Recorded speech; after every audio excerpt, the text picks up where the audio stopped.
की नफ्सियात होती है। जैसे ही उसे पता लगता है आप रोज़ा नहीं है, वो ऐसी बदपरहेज़ियाँ करना शुरू कर देता है कि जिससे वो बहुत सारी मुख्तलिफ़ अमराज़ का शिकार हो जाता है। ख़ास तौर पर बदहज़मी है, तेज़ाबियत है, पेट में गैस सफारा हो जाता है, मैदे में जलन शुरू हो जाती है। कुछ लोगों को तो कॉन्स्टिपेशन हो जाती है और कुछ लोगों को डायरिया स्टार्ट हो जाता है। ख़ासकर वो लोग ज़्यादा इसमें मुतासिर होते हैं जो डायबिटिक होते हैं, जो हाइपरटेंशन के पेशेंट होते हैं। उन्हें ख़्याल ही नहीं रहता कि वो डायबिटिक पेशेंट है। वो सुबह जो मीठी सवैयों से शुरू करते हैं और शाम तक मीठा और बेधड़क खाते चले, बाद में पता चला शुगर उनका बहुत लेवल बहुत हाई चला गया। सेम हिस्सा ब्लड प्रेशर के पेशेंट जी हैं, चूँकि माह रमज़ान के बाद दावतें भी हो रही है, घर में भी ज़रा अच्छे लाहौर के आपको पता है जैसे खाबे तैयार होते हैं, वो लोग खाना शुरू कर देते हैं। नतीजा क्या निकला, फिर उनका ब्लड प्रेशर हाई होना शुरू हो जाता है। तो ये बहुत सारी ऐसी बीमारियां हैं जो कि फ़ौरन बाद, यानी माह रमज़ान ख़त्म हुआ, पाबंदी ख़त्म हुई और उन्हें इंतहाई बदपरहेज़ी करना शुरू कर दी, मुरगन ग़िज़ाएँ खाई, ज़्यादा मकदार में खाना शुरू कर दिया, जंक फूड्स का इस्तेमाल ज़्यादा कर दिया, कोल्ड ड्रिंक्स बहुत ज़्यादा मकदार में लेना शुरू कर दिए। तो इस तरह की वो बीमारियों का शिकार हो जाते हैं और समटाइम इतना सीवियर होता है कि जान के लाले तक पड़ जाते हैं हम लोग। समटाइम्स ये भी नहीं पता चलता, खाना खा रहे होते हैं या फिर किसी दोस्त की तरफ गए होते हैं, कुछ खाना ऐसा जैसे स्नैक्स वगैरह भी है, उसमें भी चीज़ें बंदा नोश कर ले, फिर कभी कोल्ड ड्रिंक पी ली, उसके साथ ही फ़ौरन चाय भी पी ली, जो चीज़ आया बस उसमें हाथ डाल दिया। अब कुछ मेहमान ऐसे भी होते हैं, कहते हैं नहीं जी पी के जाना है, नहीं जी खाना खा के जाना है, जी ये भी ज़रूर चखना है, तो उनका दिल रखने के लिए भी कभी कभी कुछ लोग खा पी लेते हैं। और वो जो एक मिक्सचर ऑफ एवरीथिंग हो जाता है कि भाई गर्म में सर्द, सर्द पे गर्म, चटपटे खाने के साथ मीठा, मीठे के साथ जो है मिर्चें, तो उसको किस तरीके से बैलेंस किया जा सकता है? वो अंदर क्या करता है हमारे जिस्म में जाके? वैसे करिए देखिए, जैसे हमारी एक महीने की एक रूटीन बन रही थी, हम इंतहाई सिंपल डाइट ले रहे थे और हमारा मैदा भी उसके मुताबिक एडजस्ट हो चुका था, बड़ा सॉफ्ट हो चुका था। हमें अपना मैदे को भी उसके मुताबिक आगे भी लेके चलना होगा कि ताकि हमारा मैदा डिस्टर्ब ना हो। आपको एक लिमिटेड मिकदार के अंदर खाना है ताकि आपकी सेहत पे उसके कोई मुज़र असरात ना आएँ। इस तरह की जब चीज़ें खाएँगे तो मैदा खुद परेशान हो जाएगा कि मैदा मुझे जो क्या खाना। परेशान होता है अंदर जाके, क्या होता है मैदे का, वो क्या बेचारा फीलिंग खुद क्या होती परेशान है? हो जाता है, मैंने क्या किसको हज़म करना है, किसको छोड़ना है। और देखिए एक खाने से दूसरे खाने के दिमाग एटलीस्ट जब वक्फा होता है 6 घंटे का होना चाहिए, हम तो उसे 6 मिनट का नहीं वक्फा दे रहे होते। हाँ, हाँ। तो नतीजा क्या होता है, फिर हमें बहुत सारे मैदे और आंतों के अमराज जो है वो लाक होना शुरू हो जाते हैं। अच्छा, तो अब हम अपने मैदे का ख़्याल कैसे करें? अब ये किस तरीके से, कौन-सी डाइट और मतलब एकदम से वो जो 3 खाने का टाइम है एटलीस्ट, उन पे बैलेंस कैसे वापस आ सके, नाश्ता, दिन और शाम फिर रात? इसमें यही है कि जैसे कि आपको पता ही है कि हमारा मैदा जो है, चूँकि ऑलरेडी बहुत ही एक माह की उसकी रूटीन हो चुकी थी और वो बड़ा कम मिकदार में खाना हज़म करने का आदी हो चुका है, तो तब भी हमें उसी रूटीन से थोड़ा-थोड़ा अपने मैदे को जो है उसको फीड करना चाहिए। सुबह हल्की सी खाना ले लें, दोपहर को और रात को, ताकि हमारे मैदे पर सर बोझ हल्की ना कौन पड़े। सी टिश्यू तल के खा लें? जी? सर हल्की कौन सी टिश्यू तल के खा लें? ज़रा आप ले सकते हैं, ऐसा कोई मसला नहीं है। टिश्यू तल के खा नहीं, सक टिश्यू की बात नहीं, सॉरी ये मुझे आपकी बात को समझ नहीं रही। सर टिश्यू आपने तो मेरी टिश्यू जुगत फीकी कर दी। मैं यही पूछी थी मतलब क्या हल्की-फुल्की ग़िज़ा टिश्यू तल हल्की के खा फुल्की ये लेंगे? कि सुबह जैसे हमारे यहाँ तो मैं एज ए हकीम तो ये कहता हूँ आप सुबह के टाइम ये आप रोटी ले सकते हैं हल्की फुल्की, उसमें अगर लगाना है थोड़ा सा ऑयल लगा लें, या हमारे यहाँ तो ज़्यादा चलते हैं किशमिश और बादाम वगैरह से सुबह नाश्ते एनर्जेटिक भी हो, आपको एनर्जी भी पूरी मिले, कैलोरीज भी पूरी मिले और आपके मैदे में बोझ भी ज़्यादा ना सर हो। ओट्स वग़ैरह? ओट्स बहुत अच्छे हैं, वो एंटी एसिड भी होते हैं और आपके जिस्म में जितनी तेज़ाबियत हो चुकी होती है, जो आप पकौड़े समोसे ये वो सारे कुछ खा के पैदा कर चुके हैं, उसको वो एक्सक्रीट भी करता है। आपकी मैदे और आंतों की जो स्वेलिंग हो चुकी है उसके भी वो ठीक कर देता है। वाह! और उसमें हम ये बादाम, अखरोट, मेवा, अभी जैसे गर्मी है तो कोई ऐसे मेवा जात जो बहुत गर्म हो, जिनकी तासीर ये गर्म एक हो, जस्ट गर्मियों के लिए कोई ये एक मना है तो वो भी ये एक बता दें? मिथ है जी, ये गर्म है ये ठंडा है, सच नहीं। बेसिकली गर्म से मतलब क्या, उसके अंदर हाई कैलोरीज होती हैं बस, अच्छा। एनर्जी ज़्यादा होती है, हम उसको कहते हैं गर्म है, ऐसा कुछ नहीं होता। हाँ अलबत्ता ये देखना पड़ेगा पेशेंट के मिजाज के मुताबिक वो क्या चल रहा है। हमारी तिब का चूँकि बड़ा असूल और कानून भी ये है कि हम एक मरीज़ को जो ग़िज़ा तजवीज़ करेंगे वो सब के लिए नहीं होगी, हर एक को उसकी मिजाज के मुताबिक ही हम दवा ग़िज़ा तजवीज़ करेंगे, वही उसके लिए बेनिफिशियल होगी। सपोज़ एक बंदा डायबिटिक है और हम उसे तो ये नहीं कह सकते नहीं जी आप इसके साथ मुरब्बा खाना शुरू कर दें, तो डेफिनेटली उसका नुकसान देगा।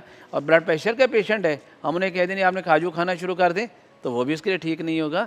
हर मरीज़, हर इंसान की जो डाइट है उसके मिजाज के मुताबिक हम जब उनको तजवीज़ करेंगे तो वो बेहतर रहेगा उनके लिए। सर चिया सीड्स मैंने सुना है बड़ा कारआमद होता है, क्या बिल्कुल ये? चिया सीड बहुत है, अच्छा है, लेकिन हमारे यहाँ इससे बेहतर तो तुख़्म रेहान था, जिसे हम चमचम भी कहते हैं, वो बहुत अच्छा बेनिफिशियल था, उसके बड़े अच्छे रिजल्ट भी थे। मैदे के लिए भी? ये मैदे के लिए, स्पेशली उन लोगों के लिए जिनके मैदे में ऑलरेडी तेज़ाबियत है, एसिड मकदार से ज़्यादा बन रहा था, तो उसको न्यूट्रलाइज़ करने के। लेकिन जिनका एसिड पहले ही कम है, आप उसे चिया सीड दे दें या तुख़्म रेहान देंगे तो फर्दर वो एसिड को कम कर देगा। और आपको पता है कि एसिड की कमी की वजह से बहुत सारे अमराज पैदा होते हैं। अच्छा, तो ऐसे नहीं खाना चिया सीड, जो हर कोई दुनिया लगी हुई है चिया सीड पे। जी। It's not recommended for everyone. Yes, ये क्या कह दिया आपने आज? बिल्कुल एग्जैक्टली ये तो पूरा ऐसे ही। सोशल मीडिया चिया सीड के ऊपर पागल है। सारे के सारे चिया सीड पे जिंदा है, या सारे के सारे चिया सीड पे ही मर रहे हैं। तो ये किस तरीके की बात कह दी आपने कि अगर चिया किसी सीड हर एक के लिए अगर नहीं है, और किसी उसका अगर शख्स एसिड कम हो गया तो अगर खतरनाक किसी हो शख्स जाएगा। का ऑलरेडी स्टमक के अंदर एसिड लेवल कम हो रहा है, उसका अल्कलाइन लेवल बढ़ा हुआ है, तो फिर क्या होगा? अब जब ये चीज़, तो अल्कलाइन नेचर है, ये क्या तो सर उसकी- आम बंदे को कैसे पता चलेगा कि उसका जो एसिड लेवल है वो कम हम है या इसलिए ज्यादा? हम यहाँ पर आते ही तो इसलिए हैं ताकि लोगों को एक प्रॉपर गाइडलाइन दे सके, एक एजुकेट कर सके, अपने मिजाज की खुद तशखीस कर सकें कि मुझे कौन सी चीज़ लेनी है और कौन सी चीज़ें मुझे नहीं लेनी। किसी का एसिड कम है और वो चिया सीड खा ले तो उसके लिए ख़तरनाक हो जाएगा, बहुत डेंजरस हो जाएगा। तो ये हमें कैसे पता चलेगा कि हमारा एसिड बॉडी का कम है और हम चिया सीड नहीं खा सकते? क्योंकि हम तो सारे बस जो रील देखते हैं, जो सोशल मीडिया देखते हैं, हम तो उसको देख के खाने पर शुरू आते हैं। हम गूगल करते हैं, उसकी इफादियत का पता करते हैं, उसके बाद कहते हैं ओह इसके ये फ़ायदे हैं, चलो खाओ। मगर वो आपके लिए फ़ायदेमंद है कि नहीं है? इन्होंने कहा है कि एसिड कम वाला बंदा नहीं खा सकता। ऐसे प्लीज़ बिल्कुल एक्सप्लेन, ऐसे। अगर मैं चिया सीड खाना चाहती हूँ तो मुझे कैसे पता चलेगा मेरा एसिड कम है ज़्यादा है? उसके लिए कुछ पैरामीटर्स होते हैं जो मैं आपको थोड़ा सा एक्सप्लेन कर देता हूँ। तिब के मुताबिक वो लोग जिनका एसिड लेवल कम है, स्टमक में एसिड लेवल कम है, तो क्या होगा? ऐसे लोगों को सबसे पहले हम उसकी ज़बान को देखेंगे, तो ऐसे लोगों की ज़बान के ऊपर सफ़ेद रंग की फर होगी और बिल्कुल वाइट होगी, जो बता रहेगा ये इंडाइजेशन का पेशेंट ऑलरेडी है। हाँ यस, आपका वो नहीं है, आपके बहुत ज़्यादा सफ़रा बढ़ चुका है, गर्मी बहुत ज़्यादा बढ़ चुकी है, जैसे आपकी ज़बान बहुत ज़्यादा रेड एंड पिंक है, तो ये बता रही है कि आपके लिए चिया सीड बहुत सूटेबल है। मुझे सही है? यस, आपके लिए ठीक है रहेगा। तो यहाँ पर ये सुने, लेकिन जिस मतलब जिनकी ज़बान सफ़ेद है और हल्का सा ज़बान पे जाला बना हुआ जी है, exactly, they can not have, उनका एसिड लेवल इसका मतलब बढ़ा हुआ है। उनके acid level alkaline in nature है, उनका कम एसिड कम लेवल है? कम है। अच्छा कम है, कम और है। जिनकी- सुने और फिर गौर से सुन लें, आप दोबारा बोलिएगा। वो लोग जिनकी ज़बान वाइट है, उसमें एक फारसी जमी हुई है, वो उनको इंडाइजेशन का प्रॉब्लम है, खाना खाते हैं पेट में जो है वो भारीपन होता है, फ़ौरन अफारा होना शुरू हो जाता है, ऐसे लोगों का बीपी लो रह रहा होता है, ऐसे लोगों को यूरिन वाइट इन कलर जैसे होता है किसी ने ओवर हाइड्रेट कर लिया अपने आप को, ज़्यादा पानी पिया और उनका यूरिन बार वाइट इन कलर आ रहा है और लार्ज क्वांटिटी आ रहा है।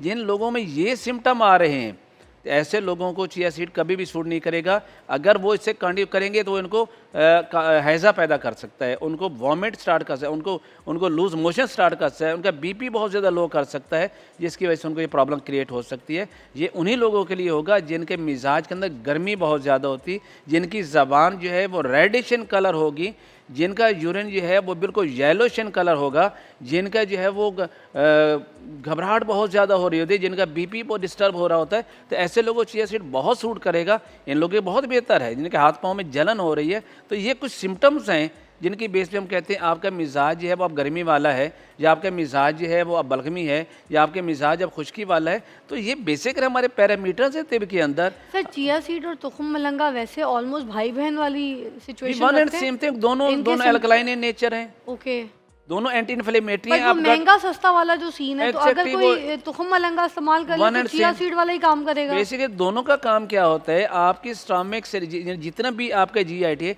उसके जो म्यूकोजल मेम्ब्रेन है उसके इन्फ्लेमेशन को कम करने के लिए है। ठीक है। आपका यूरिन बर्निंग में आ रहा है, बार बार आपको पेन के साथ आ रहा है, आपका यूरिन डार्क इन कलर है जैसे यानी सरसों का तेल आ रहा है, तो आप चिया सीड यूज़ कीजिएगा, आपको बहुत बेनिफिशियल होगा। सर ये जो फ्लैक्सीड है इसके बारे में भी बता दें। फ्लैक्सीड भी उन लोगों के लिए बहुत अच्छा है जिनके मिजाज के अंदर खुश्की बहुत ज़्यादा है, जो बहुत ज़्यादा ऐसे फ्राइड चीज़ों के इस्तेमाल करते हैं, जो बहुत ज़्यादा गोश्त के इस्तेमाल करते हैं, जो जंक फूड्स का बहुत ज़्यादा इस्तेमाल करते हैं, जिनके अंदर बहुत ज़्यादा एसिड बढ़ा हुआ है। जब एसिड बढ़ जाता है तो उनके जिस्म के अंदर हरारत की कमी होकर बाइल की प्रोडक्शन कम हो जाती है। तो ऐसे लोगों को जो है फ्लैक्सीड देंगे तो उनका क्या होगा, एसिडिटी जो है, जो एसिड है वो कम होना शुरू हो जाएगा और बाइल लेवल जब वो बढ़ना शुरू हो जाएगा और उस तरीके से उस एसिड से मुतल्लिका जितने भी अमराज हैं, जैसे खाना खाने के बाद पेट में गैस का हो जाना, अफारा हो जाना, खट्टे खट्टे डिकार आना, और ख़ासकर उनको कॉन्स्टिपेशन बहुत ज़्यादा हो जाती है, उनके जोड़ों में दर्द होना शुरू हो जाता है, उनको कॉन्स्टिपेशन के एट द एंड उनको पाइल्स होना शुरू हो जाती है, तो उन लोगों के लिए फ्लैक्सीड इज़ अ बेस्ट। जिनका यूरिक एसिड लेवल बढ़ा हुआ है उनके लिए भी फ्लैक्सीड बहुत अच्छा है। अच्छा सर, एक टोटका जो कि बड़ा कारआमद, बड़ा पुराना टोटका